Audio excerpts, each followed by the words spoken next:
The old mate Andre Adams joins us. Dre, welcome back, mate. Thank you. Neil Wagner has retired. What does that name mean to you in New Zealand cricket?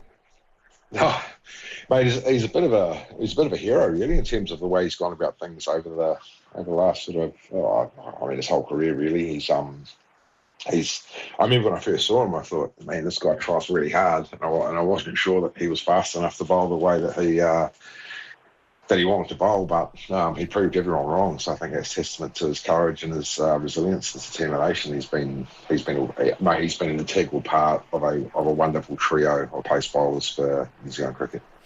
He is fifth on the all-time wicket takers list of New Zealand cricket. Isn't that incredible? It's 260. Yeah.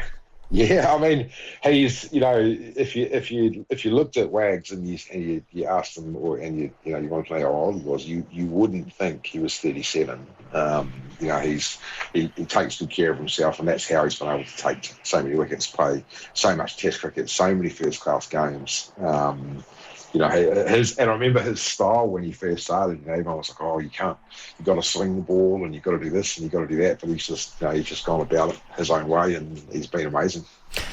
Andre, before he got into the Black Caps and he was playing for Northern Districts and then he played for Otago and stuff, what was he like? Did you ever run into him as just playing provincial cricket? Yeah, he was. What you see for the Black Caps is exactly the same as he was playing first-class cricket. We first ran into him. He first went to Otago, I think, was his first port of call, and he just ran in all day, really, and you sort of felt with him that he would go away. You sort of hoped he would go away, but he never did. Even when it didn't go his way, he just kept coming back at you. And I remember that sort of standing out as the thing that sort of got me was, no matter how hard it's going to get, this guy will just keep doing it and doing it and doing it. And that, I guess that's how he made his way in Test cricket. He swung it a little bit. In fact, he probably swung it more when he first started than he did throughout most of his career because of the length he bowled. But he certainly did swing it. But he was just so effective slapping it in, and he made middle to lower order batters very nervous, and so he got a lot of wickets in first-class cricket by cleaning up numbers 5 down.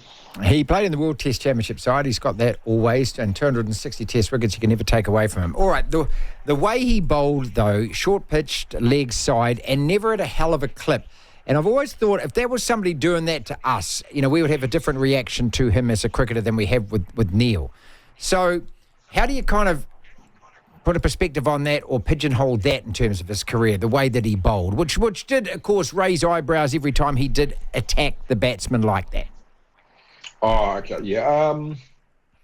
How do I look? It's funny, we have all these unwritten rules, and so many sports have these unwritten rules about what you can and can't do. And even in cricket, if the batters, which is crazy, if the umpire feels like the batter's in danger, then they can actually ask you to stop doing it. But it's like that's the game, isn't it? That's why fast bowling is, because you're always in danger. The batter is always in danger. So how was he perceived? I like the fact that he did it and he just kept doing it his way. And we probably wouldn't have liked it if someone had done it to us. So I think probably if you think about how the West Indies did things earlier, or sort of late 80s, I think they were, they bowled a lot of short balls, maybe not with the same field sets, and certainly not as intentional as Wags was. The big thing with Wags is Wags actually made you make a decision every ball when he was bowling short, and I think that's the difference between what he does and what a lot of people have done is he puts fielders in a position where you can't just